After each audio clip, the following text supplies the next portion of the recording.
Hi, I'm Dana. Welcome to our video chat.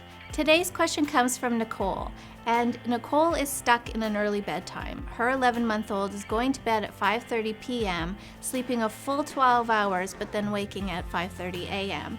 And the struggle is every time she tries to move bedtime later, baby still wakes up at the same time every morning. And this is I tend to be a person who doesn't really think there is such a thing as too early for bed, but I agree that 5:30 p.m. bedtime is a little bit challenging, especially for a family. If you're busy working, it's pretty tough to get home and have a baby in bed by 5:30. And also getting up at 5:30 a.m., probably not that fun either. So the thing you have to keep in mind about bodies in general is that our body clocks have some resistance built in.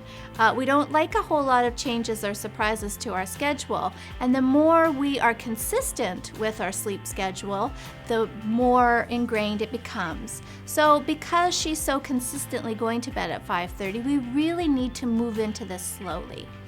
And one thing also to keep in mind is just because one night you tried for a later bedtime and morning didn't change, that's not unusual. That's the way our bodies work. It takes time to reset a body clock.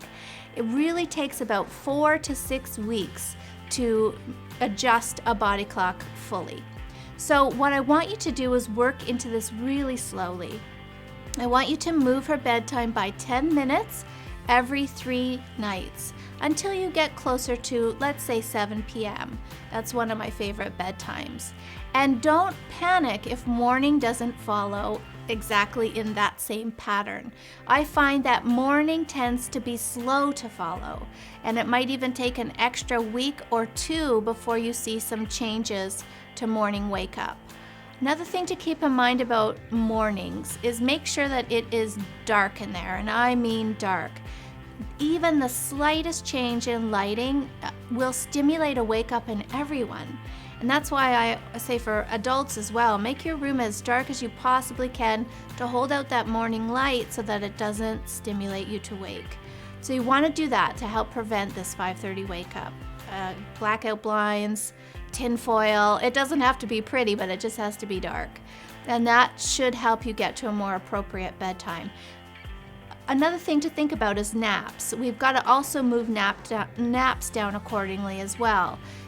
You have to really keep in mind how much time awake can your child tolerate before she gets too overtired.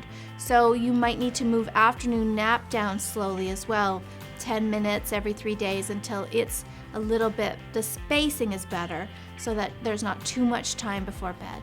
All right, so it's doable. It's going to take a few weeks, but I agree with you. I'd like to see her going to bed closer to 7 p.m. Thanks so much. Sleep well.